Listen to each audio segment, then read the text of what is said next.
Some say Chinese is one of the most difficult languages in the world, and learning it is almost impossible. So learning Chinese, the most difficult thing. 非常非常非常非常非常难 So I'm sort of tone deaf.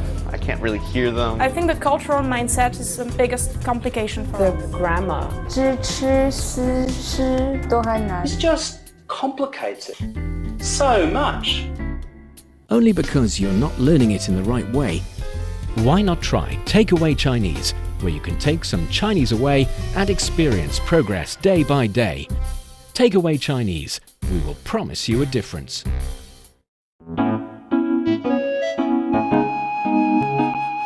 你好，欢迎收听随行汉语 Welcome to Takeaway Chinese. I'm Niu Honglin with Georgia Massette for the show. Hello, Georgia.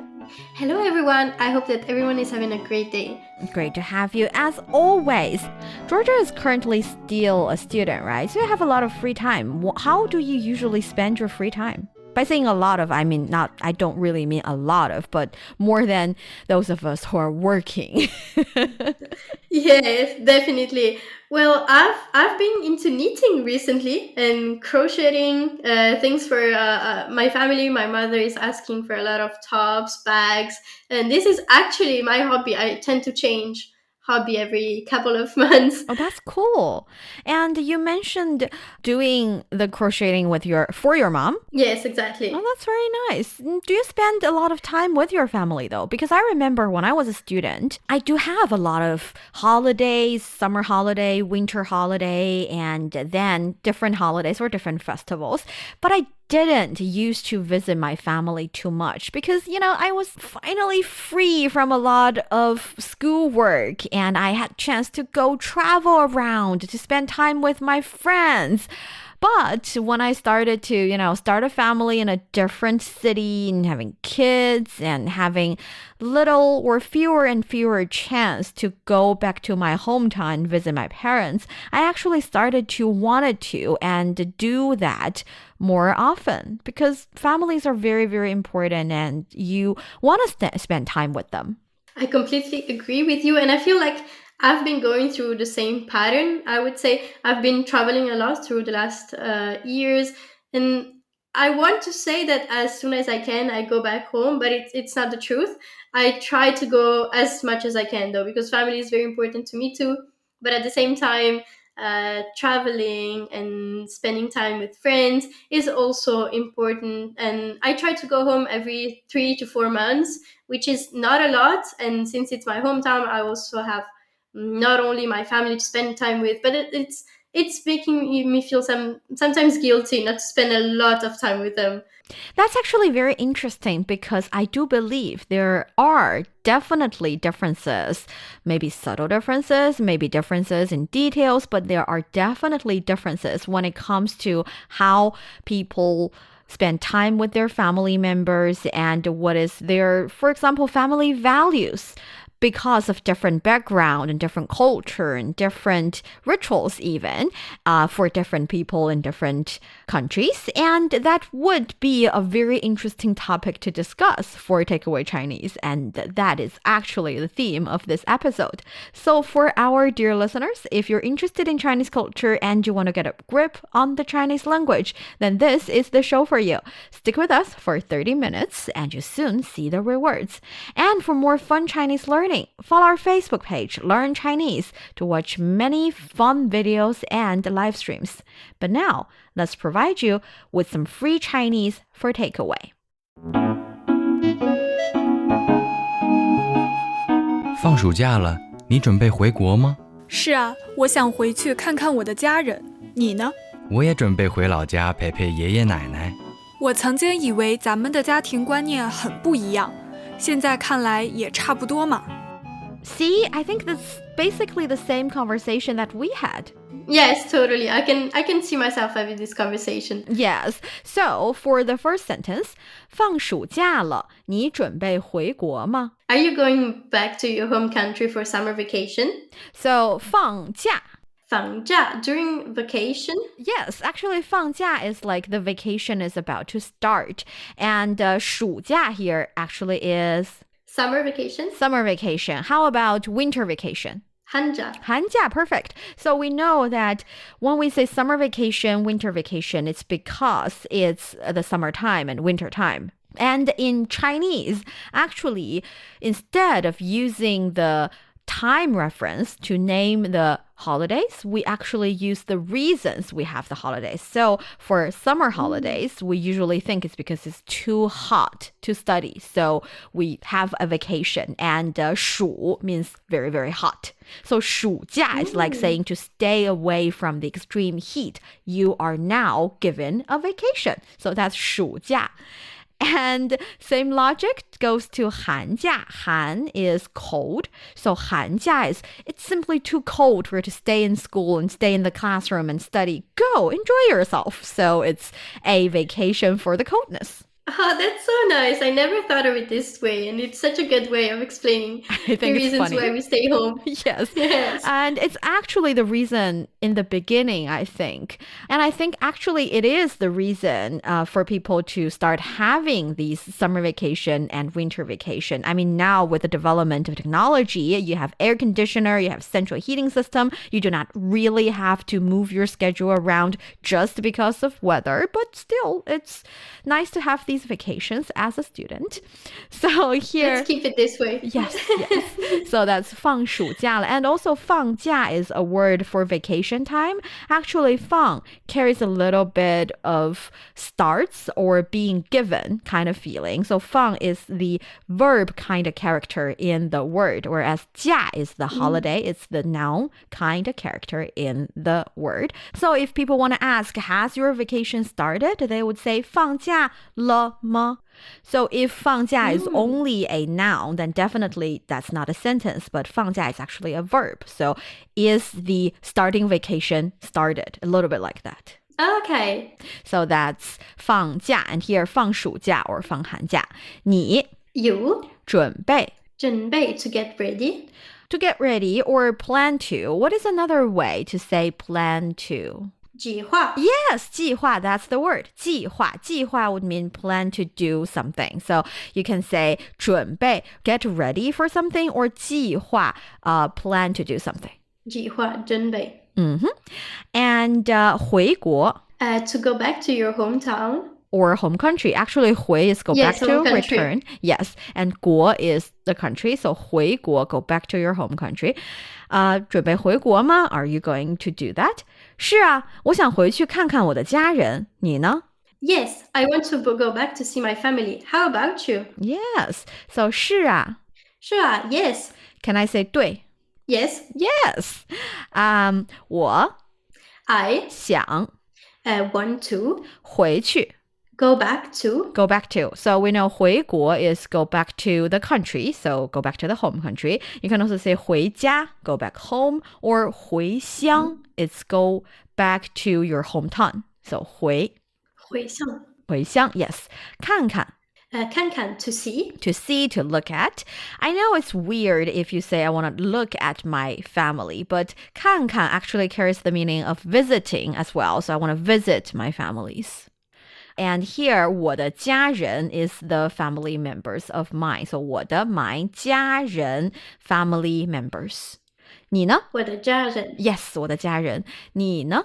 你呢? What about you? How about you? Yes. 我也准备回老家陪陪爷爷奶奶. I'm also planning to go back to my hometown and spend some time with both my grandparents. Yes. 我 I 也 also 准备 preparing to 回老家回老家 to go back to my hometown. And we know 回家 is go back home, and 老 is old. So is 老家 my old home? Not necessarily, actually. It's hometown because... Oh, no, really?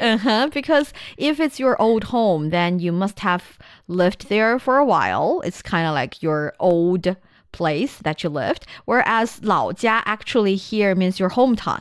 You don't necessarily have to have the experience of living there. It's more like your parents' home, or even sometimes your parents' old home. So it's your grandparents' home, to be more precise. So 老家 is hometown. 老家. And 陪陪. Péipei, to accompany, to spend some time with. Yes. And 爷爷. yéye, grandfather.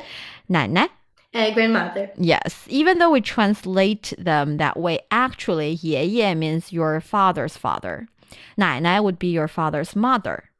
And we so also it's on the paternal side. Exactly, it's the paternal side. Now we know father's father would be 爷爷, and mother's father, you can either use 老爷老爷 or 外公外公 Yes, so these would be your mother's father. And for your mother's mother, we say 姥姥姥姥 or 外婆外婆 See, different ways to address different family members. All of them are very important. They deserve their own titles. Yeah, can I ask you if it's, is it very strict when I say yéye and nǎinai, the person I'm talking to automatically assumes it's on my father's side, or it's become neutral? It's definitely very, very strict. It's like precise title, precise name to address precise family members. Okay. And also, if it's your father's older brother, your father's little brother, your father's older sister, your mother's little sister, they all have their different names. They all have their different titles. So, yeah, it's very strict. Families are important in China. That's very nice. And I think that it's very nice that everyone has its own title and not just my father's brother, my father's sister, as we do. Yeah, I was wondering, is that the same thing in Italian and French as well? I mean, the same as in English. That is, you have one title for example, grandparents, grandpa, or grandma. Yes, totally. And you can specify and say on my father's side, on my mother's side, or my father's little brother or big brother, but there's no specific name for it. So when you call them, you call their names? Oh, no, we just say uncle or grandfather, but it could be on either side. See, it's the different situation in Chinese. Yes, we have special ones for everyone. It's very different.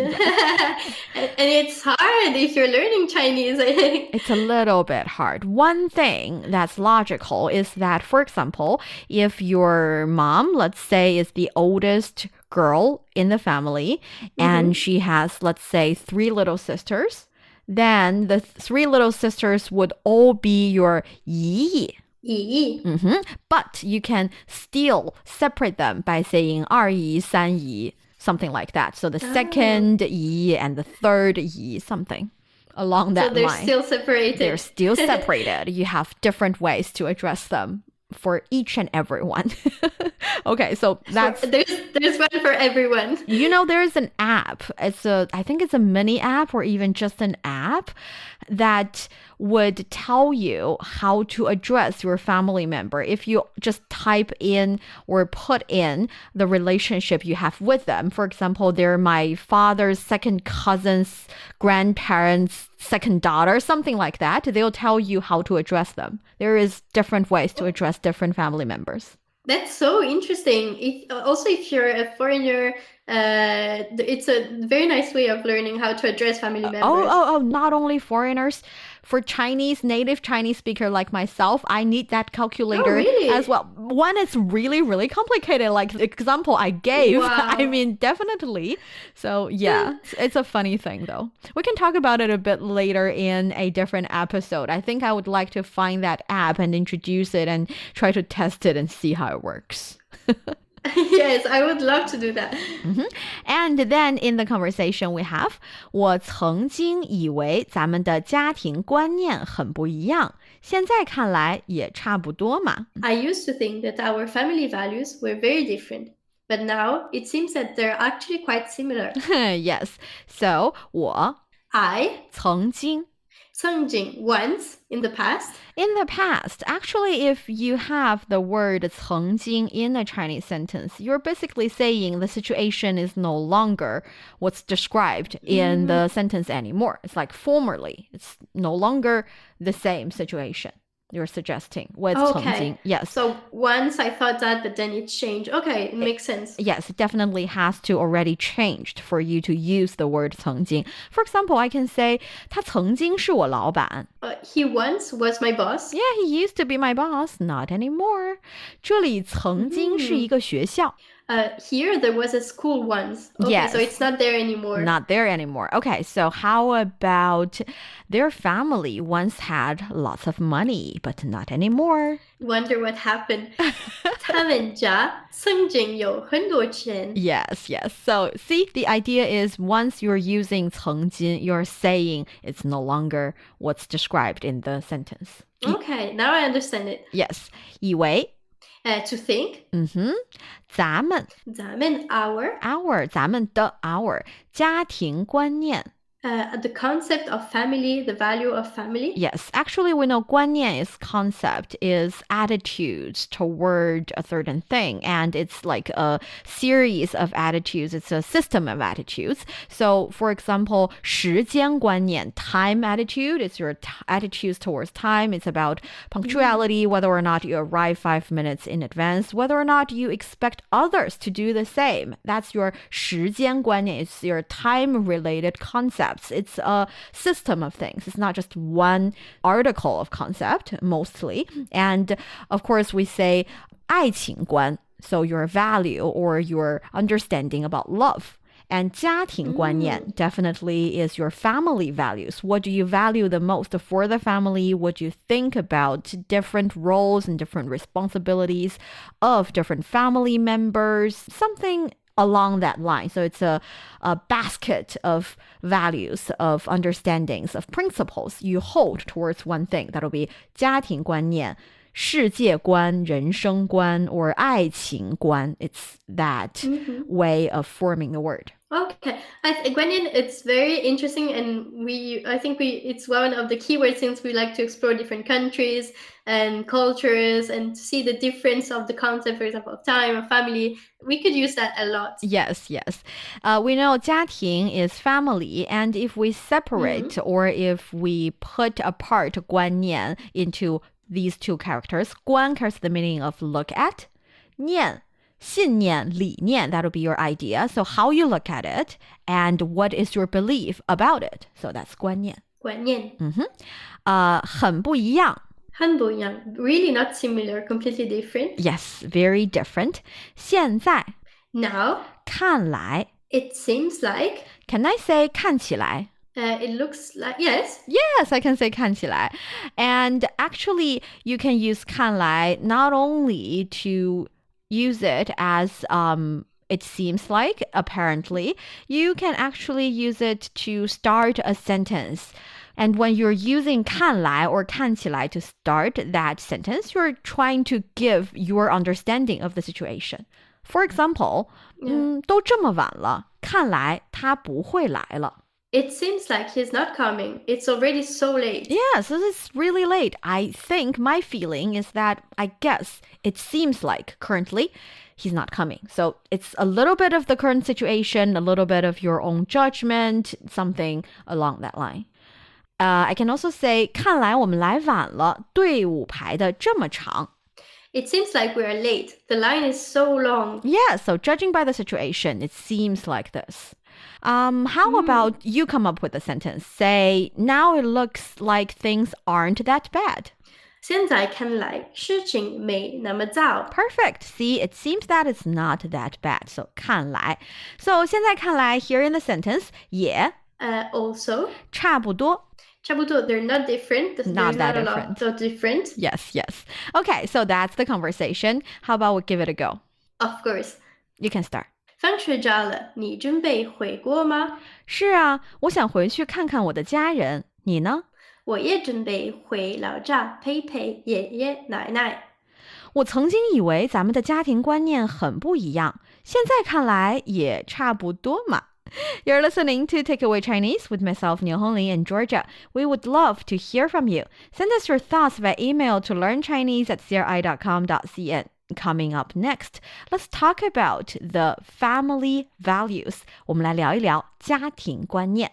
Don't go away, so you will take some Chinese away.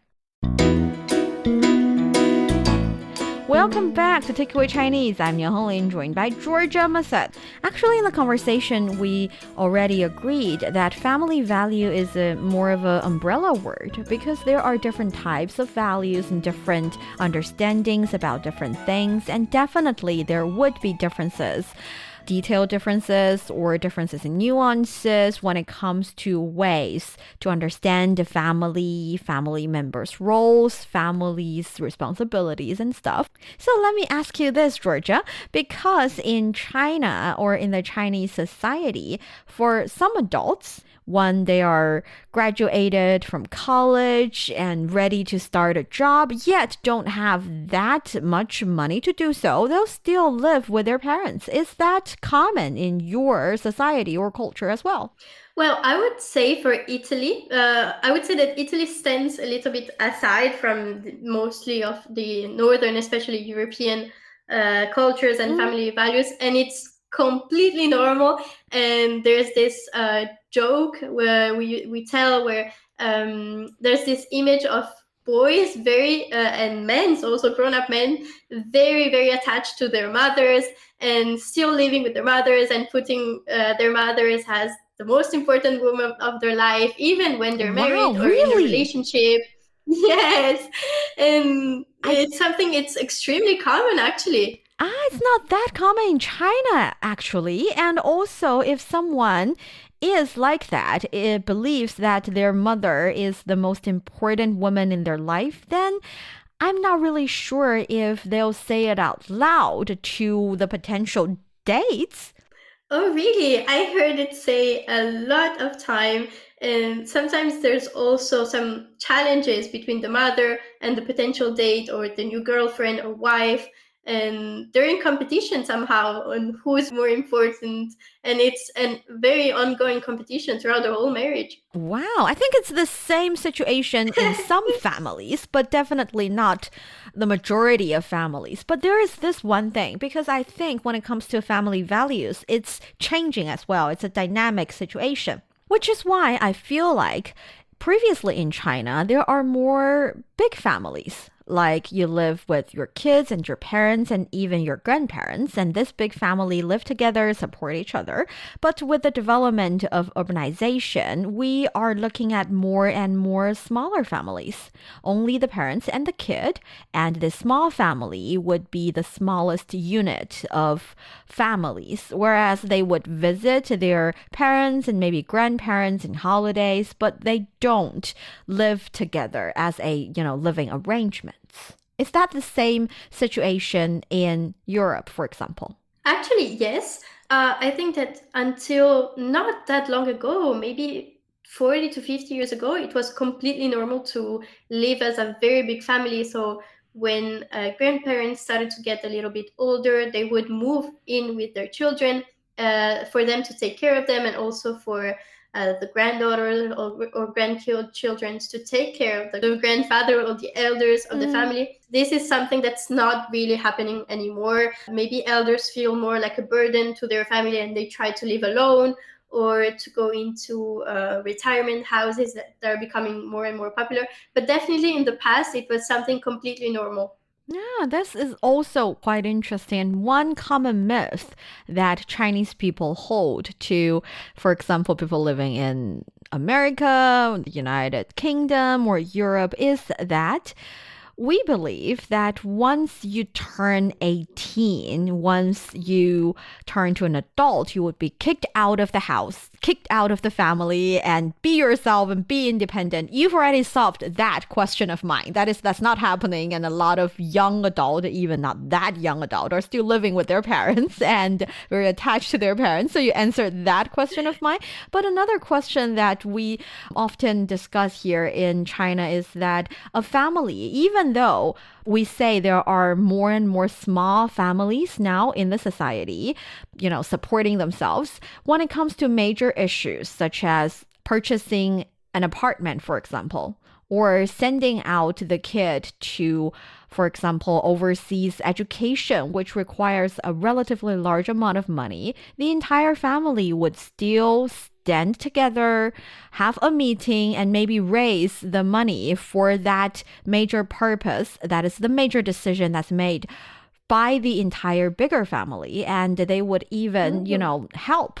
So I think that's more of a family financial situation concept kind of thing. Oh, that is something very different. And from where I come from, where micro families, so the parents and the children, have their own financial responsibilities, and also we don't really have these large meetings between families. Each family is responsible for their economies, and there's no really help from the other part of the family. It depends if it's grandparents, maybe, but at the same time, it's something that's not really happening. So it's something very different. Yes. So don't get me wrong. I mean, normally the families, small families, have their own responsibilities when it comes to financial situations, for sure. What I'm trying to explain here is when there's a major decision or there's a major purchase being made, then family members do come in and lend a hand and give some help. That's the situation in some families here in China. One other very vital element in the Chinese family is the idea of xiǎo, filial piety. That is, you should treat the elder members in the family, actually the elder generations in the family, in a very nice, respectful, and sometimes even obedient kind of way. I mean, that concept has evolved for sure as well. For example, nowadays, with the development of technology, elder generations are relatively more risky to fall in as the victim of a con situation or online fraud victim. And in that case, you should definitely tell them what to do instead of be obedient and just give them money. As a result, giving the money to whoever's cheating or, yes, conning your elder generations. But the idea is that to treat them with absolute respect and absolute kindness. That is a very important element in the Chinese culture. This is something that it's really nice, and I feel like something that we're losing in where I come from, because as you said, elders it's the reason why we're here. They taught us so much, and they live such difficult life and difficult life experiences. So we have nothing but to learn from them and to have respect for them. But at the same time, I feel like they themselves feel like a burden somehow to the family as they get older, and try to live a more alone life and not to burden or disturb too much the younger generations. And it's something that when I think about it, it's actually a pity, because we should have the most respect for elders and very learn from them. As for the situation in some other countries, we do have information here. For example, in Hungary, in Eastern Europe, Hungarian families tend to be traditional, but everyone shares in the housework and spends time together on weekends. That's also something that is hard for some smaller families here in China, because you don't even live in the same city with your other family members. And we see most Hungarian families consist of two parents and one or two children. Urban families are typically smaller than rural families. That's similar with our situations in China and maybe, I guess, in France and Italy. I would say yes, the same thing. And about children, it popped up a question for me. I would say that the normal, it's between 1 and 2 children. Is the same in China? Yes, it's the same here in China. 1 or 2 children and sometimes even 3 for certain families. And for example, in Serbia, actually family is very important as well. And by family, Serbs often include grandparents, uncles, aunts, and cousins. That's a big, big family. An average family usually consists of the parents and 2 children, though there are many single-parent families. And many children remain living with their parents until marriage, but it is also the custom to take care of one's parents when they get old. So when we say families or family values can be quite different, I think the essence are definitely always the same. That is, we support each other, we love each other, and gradually it moves to the state that we don't interfere each other's issue, yet we give genuine advice, and we'll always love each other and support each other no matter what. Yes, family is the most important thing. Yes, and that brings us to the end of today's Takeaway Chinese. Thank you so much for listening. For more episodes of the show, you can visit our website at radio.cgtn.com and go to the column podcast. You can also search for Takeaway Chinese. wherever you listen to your favorite podcast. Don't forget to leave your questions, comments, and ratings. It's me, Niao Hongling, and Georgia here doing the show. Thank you for listening. 再见。 Thank you so much for listening. 再见。